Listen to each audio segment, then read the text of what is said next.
Bismillahirrahmanirrahim. Assalamualaikum warahmatullahi wabarakatuh. Waalaikumsalam Selamat warahmatullahi pagi, wabarakatuh. selamat siang, atau bahkan selamat malam teman-teman.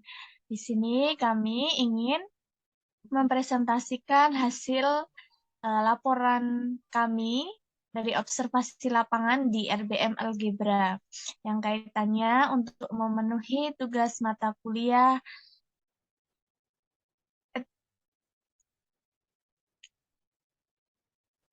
Ya, di sini kami ada berdua dalam satu kelompok. Yang pertama saya sendiri, Adjar Sulistiawati. Kemudian ada Mbak Vivin Devi Prahesti. Di sini judul laporan kami yaitu Technopreneurship di bidang pendidikan sebagai upaya membelajarkan anak berbasis telekonferensi. Mungkin Mbak Vivin bisa dilanjutkan. Silahkan Mbak Vivin.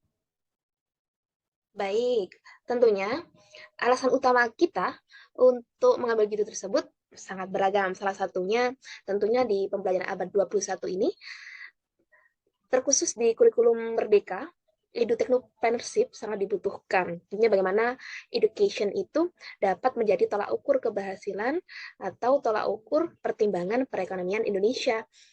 Nah, tentunya technopreneurship ini yang mana tentunya digabungkan dengan teleconference.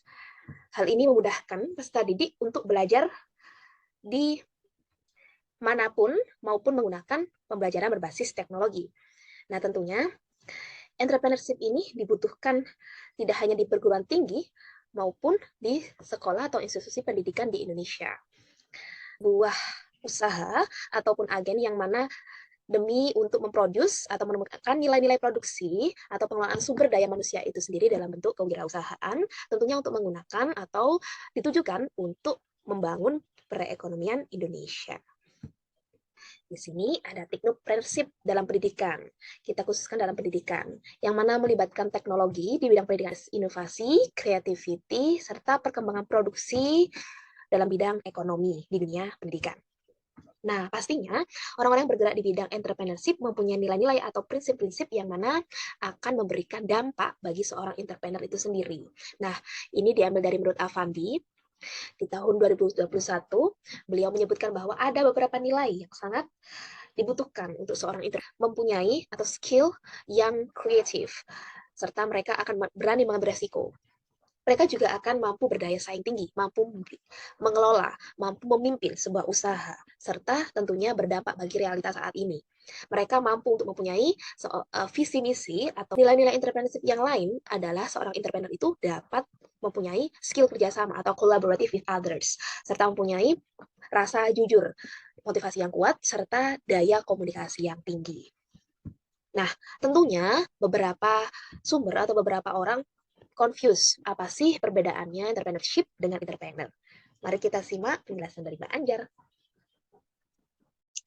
Terima kasih. Saya lanjutkan. Di sini kita akan membahas perbedaan konsep entrepreneurship dan entrepreneur. Nah, entrepreneurship sendiri adalah dimaknai sebagai dunia usaha atau dunia bisnis yang berkaitan dengan pemanfaatan peluang, pengelolaan sumber daya untuk memperoleh keuntungan atau kewirausahaan. Yang berarti di situ ada proses usaha dan ada proses inovasi sehingga mengalami tambah dan bermanfaat tentunya bagi orang lain. Kemudian lalu bagaimana dengan definisi entrepreneur sendiri? Nah, entrepreneur adalah seseorang yang memiliki kemampuan untuk melihat dan mengevaluasi peluang bisnis. Nah, kalau entrepreneurship tadi prosesnya, sedangkan entrepreneur ini orangnya yang melakukan proses tersebut. Next, Mbak Vivi. Nah, perbandingan entrepreneurship secara teori dan secara praktis. Nah, secara teori dulu. Nah, seperti yang sudah saya jelaskan tadi, entrepreneurship itu secara teori diartikan sebagai sifat atau karakter yang memiliki kemauan keras dan inovatif untuk mengembangkan dunia usaha. Dan entrepreneur sendiri diartikan sebagai orang. Nah, individunya ini yang memiliki jiwa pemberani, inovatif, dan mampu melihat serta mengelola peluang sehingga menghasilkan sesuatu yang bernilai jual tinggi. Nah, kita lihat entrepreneurship secara praktis berdasarkan hasil lapangan yang telah kami peroleh di RBM Algebra ini bisa disebut sebagai entrepreneurship karena di dalamnya ada proses kreasi menciptakan sesuatu yang berbeda dan dari yang sudah ada sebelumnya. Nah, hal ini dapat dilihat dari proses perkembangan algebra dari yang awalnya membimbing pembelajaran privat yang secara offline, namun kemudian perkembangan zaman berinovasi sehingga ada program bimbingan belajar secara online dengan memanfaatkan kecanggihan teknologi guna untuk mendukung proses pembelajaran secara online. Dan RBM Algebra ini juga menawarkan cara belajar dengan metode yang berbeda, tidak hanya ceramah mungkin misalnya atau dan lain sebagainya, tetapi di RBM Algebra ini juga uh, menggunakan berbagai metode pembelajaran. Salah satunya yaitu teknik matematika gasing yang itu ditemukan oleh owner dari RBM Algebra ini. Kemudian berdasarkan hasil observasi kita di RBM Algebra juga telah memenuhi nilai-nilai entrepreneurship seperti yang sudah dijelaskan Mbak Pipin tadi, ada kreatif, jujur, pantang menyerah, tanggung jawab, dan lain-lain. Nah, hal ini terlihat dari perkembangan RBM Algebra yang semakin meningkat dari tahun ke tahun. Next, Mbak Pipin. Nah, profil dan karakteristik lembaga. Nah, di sini ada profil dari RBM Algebra yang merupakan usaha layanan bimbingan belajar privat secara online maupun offline. Jadi dia menyediakan program bagi online bisa, offline juga bisa. Kemudian RBM Algebra pada awalnya merupakan jasa bimbingan belajar matematika secara offline, secara privat yang didirikan di Bekasi pada tahun 2017. Itu awal berkembangnya sebelum menjadi layanan bimbingan belajar yang online sampai sekarang ini.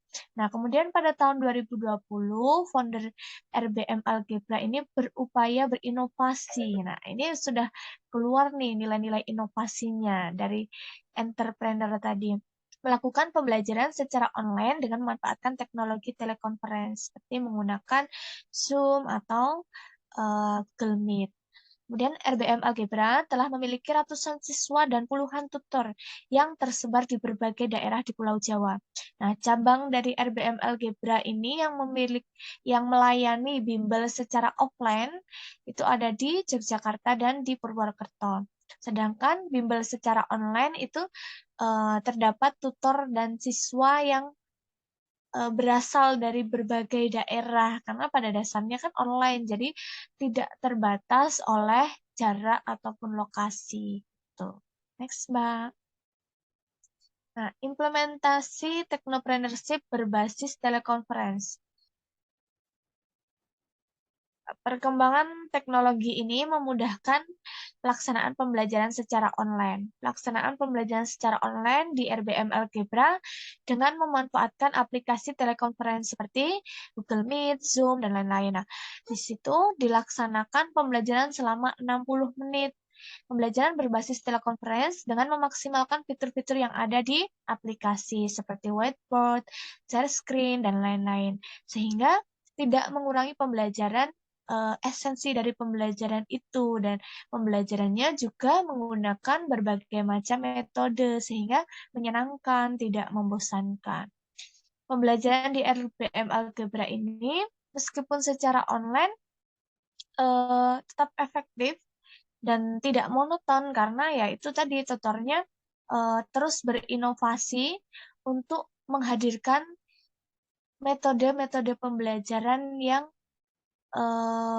bisa menarik minat siswa sehingga siswa juga tidak mudah bosan begitu. Next, Mbak.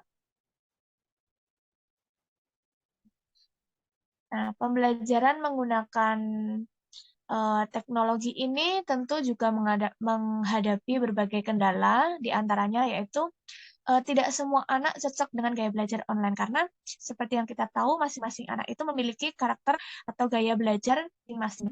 Belum tentu semua anak itu cocok dengan gaya belajar tersebut. Kemudian bagaimana ketika ada siswa yang ternyata tidak cocok dengan gaya belajar tersebut, maka tutor akan menyampaikan kepada wali atau kepada orang tua, mungkin memberikan masukan juga ternyata anak ini kurang cocok dengan gaya pembelajaran seperti ini. Nah, disarankan menggunakan gaya belajar yang seperti ini. Misalnya, bila memungkinkan untuk offline, maka bisa untuk offline di RBM Algebra, seperti itu. Kemudian kendala yang kedua yaitu siswa kabur saat pembelajaran berlangsung. Nah, ini bisa terjadi ya karena pembelajaran jarak jauh gitu. Bisa saja siswa mungkin ada yang mengambil makanan gitu, menyelinap mengambil makanan gitu, jadi kabur saat pembelajaran gitu ya. Kemudian kendala yang ketiga yaitu kendala jaringan. Nah, ini kendala yang paling umum terjadi ya di saat pembelajaran online, tapi tidak menjadi masalah yang berlebihan karena bisa diatasi solusinya yaitu dengan misalnya merubah jadwal dengan kesepakatan bersama antara tutor dengan siswa begitu. Atau kita juga bisa menyesuaikan aplikasinya yang kira-kira mudah uh, dalam menangkap jaringan di lokasi sekitar siswa berada atau sekitar tutor berada. Gitu. Next, Mbak. Nah, tentunya untuk contoh pembelajarannya telah kami paparkan di awal tadi. Salah satu teknik atau metode yang digunakan oleh tutornya dengan menggunakan video pembelajaran maupun pembelajaran berbasis web lainnya yang mana digabungkan dengan website yang berhubungan dengan pembelajaran itu sendiri. Nah, di sini ada analisis komparasi. Bagaimana pelaksanaan teknopreneurship di dalam dunia pendidikan ini digabungkan dengan teleconference, yang mana teleconference bisa menggunakan Zoom Meeting, Google Meet, Google Classroom, maupun media WhatsApp. Anak-anak mampu mengikuti perkembangan teknologi. Nah, di sini ada kecil yang berbasis teknologi, yang mana secara praktis mereka mengembangkan pembelajaran berbasis teleconference. Nah, bagaimana secara teoretik? Nah, ini telah disebutkan oleh Sosro Winarsi Dino bahwa teknopreneurship di dunia pendidikan ini merupakan usaha yang mana antara teori hal ini telah jelas bahwa komparasi ini itu tidak menimbulkan gap tertentu, yang mana itu hampir balance antara teori dan praktik. Nah, selanjutnya teknologi sebagaimana itu menjadi solusi. Nah, untuk pembelajaran berbasis telekonferensi ini menjadi sangat solutif sekali bagi RBM Algebra, karena RBM Algebra ini menggunakan peluang untuk menjadi solusi pembelajaran bagi anak-anak. Hal ini membantu dalam proses pembelajaran di sekolah. Dari berbagai analisis yang telah kami temui di lapangan, ada beberapa komparasi antara teknopreneurship di dunia pendidikan berbasis online, yang mana berbasis real life maupun secara teoretik, yang mana adanya pengelolaan resiko. Tentunya pembelajaran ini membutuhkan alat bantu. Nah, dan alat bantu ini berbasis teleconference, berbasis online. Nah, tentunya akan dibutuhkan di masa yang akan datang. Nah, ini menjadi peluang bagi teleconference atau technopreneurship yang lain. Keduanya adalah proses pengelolaan sumber daya berbasis sumber daya manusia, di mana Algebra ini mengembangkan bisnis, yang mana bisnisnya mengembangkan dari kecil, yaitu menggunakan dana pribadi sebagai jalan mereka untuk merintis usaha. Kemudian mereka menemukan solusi terkait bagaimana usaha-usaha mereka, tentunya bisnis di bidang online. Setelah itu, proses mereka untuk mengidentifikasi dari evaluasi yang telah mereka kerjakan digabungkan dengan teori-teori yang ada, yang mana hal ini menjadikan bahwa seorang entrepreneur itu dapat mengembangkan usahanya melalui kegiatan online lainnya. Tidak hanya mereka berbasis offline, yang mana hal itu saat itu adalah terkendala, diubah menjadi kegiatan yang berbasis online, dan ternyata ini dapat menjalankan bisnis mereka hampir saat ini dan bisa berkembang di seluruh Indonesia. Ini adalah salah satu kegiatan wawancara terstruktur oleh peneliti dan narasumber CEO dari RBM Algebra, namanya Kak Pandu. Kebetulan ini kami berobservasi tanggal 2 Oktober 2022 di dokumentasi observasi, dan ini adalah salah satu kegiatan dokumentasi tutor ke murid bagaimana pelaksanaan pembelajaran online dengan menggunakan Google Meet, tentunya di tanggal 3 Oktober 2022. Baik, mungkin Mbak Ajra ada tambahan terkait ini? Mungkin cukup dulu Mbak dari kita. Buat teman-teman yang pengen berkomentar atau bertanya, boleh silahkan tinggalkan komentar di kolom komentar. Terima kasih sudah menyaksikan pemaparan kami. Semoga bermanfaat dan ditunggu kritik dan saran teman-teman. See you. Terima kasih. Langsung saya akhiri ya Mbak Vivin. Ya, komentar dari teman-teman sangat ditunggu ya. Jangan lupa komentar di bawah. Terima kasih. Kami akhiri. Wassalamualaikum warahmatullahi wabarakatuh.